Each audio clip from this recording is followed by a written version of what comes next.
Hello beautiful people, আজ এমন একটা জায়গায় যাচ্ছি যেখানে ছিল আমার একটা সোনালী সুন্দর অতীত, যেখানের বাতাসে মিশে আছে অনেক স্মৃতি, অনেক ঘ্রাণ, যেখানে কাটিয়েছি জীবনের গুরুত্বপূর্ণ একটি অধ্যায়।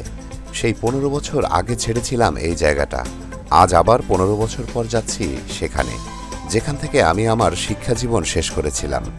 সেই ভালোবাসার সাউথ ইস্ট ইউনিভার্সিটির ক্যাম্পাসে যাচ্ছি আজ, আমার জীবনের এক টুকরো সোনালী অতীতের কাছে।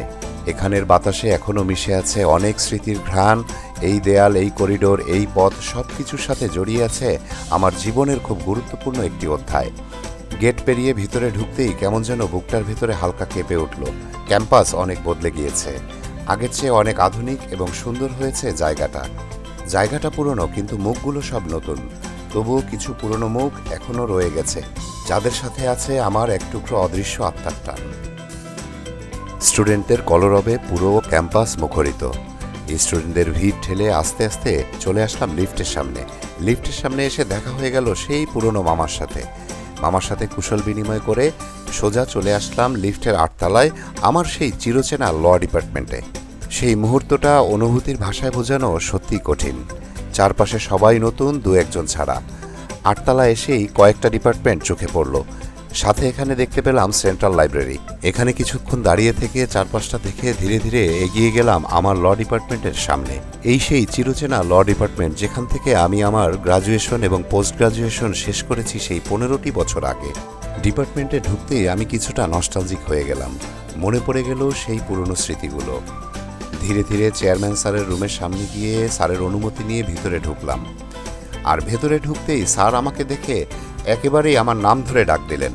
15 বছর আগের সেই নামটা তিনি এখনো মনে রেখেছেন, এটা ভাবতেই আমি অবাক হয়ে গেলাম। কত স্নেহ আর কত ভালোবাসা লুকিয়ে ছিল সেই ডাকে, তা ভাষায় প্রকাশ করা যায় না। স্যারের সাথে কথা বলতে বলতে আমরা স্মৃতির পথ ধরে হাঁটতে শুরু করলাম। পুরনো স্মৃতি মনে পড়ে কখন যে আমার চোখ ভিজে গেল তা আমি নিজেও টের পাইনি। চেয়ারম্যান স্যারের স্নেহে আজও আমার মনে হচ্ছে আমি সেই আগের ছাত্র হয়ে রয়েছি। কিছু সম্পর্ক সত্যি কোনো দিন ভোলা যায় না। সেই পুরনো সময়, সেই পুরনো ক্যাম্পাস নিয়ে স্যারের সাথে অনেকক্ষণ আলাপ আলোচনা করলাম। অনেকক্ষণ গল্প করার পরে স্যারের কাছ থেকে দোয়া চেয়ে বেরিয়ে এলাম। চলে গেলাম লাইব্রেরির দিকে, যেখানে আছেন আমার এক প্রিয় বড় ভাই লাইব্রেরিয়ান মামুন ভাই। মামুন ভাইয়ের সাথে অনেকক্ষণ গল্প করলাম। এক কাপ চায়ের সাথে কিছু স্মৃতি জুড়ে মামুন ভাইয়ের কাছ থেকে বিদায় নেওয়ার পালা। ভাইও আমাকে লাইব্রেরিটি ঘুরিয়ে ঘুরিয়ে কিছুক্ষণ দেখালেন।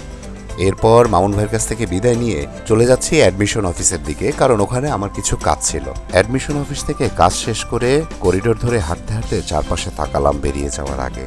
কত শত পদচিহ্ন আর কত শত স্বপ্ন লুকিয়ে আছে এই দেয়ালগুলোর ভেতরে। তারপর ধীরে ধীরে বেরিয়ে এলাম সেই প্রিয় ক্যাম্পাস থেকে। আজ আমি ফিরছি বাসার পথে, পুরনো কিছু স্মৃতির সাথে নতুন কিছু স্মৃতি নিয়ে। সময় বদলে যায়, মানুষ বদলে যায়, জায়গাও বদলে যায়, তবুও কিছু জায়গা হৃদয়ের ভিতরে চিরকাল একই রকম থেকে যায়। সাউথ ইস্ট ইউনিভার্সিটি, তুমি শুধু আমার বিশ্ববিদ্যালয় নও, তুমি আমার জীবনের এক টুকরো সোনালী অতীতের সময়।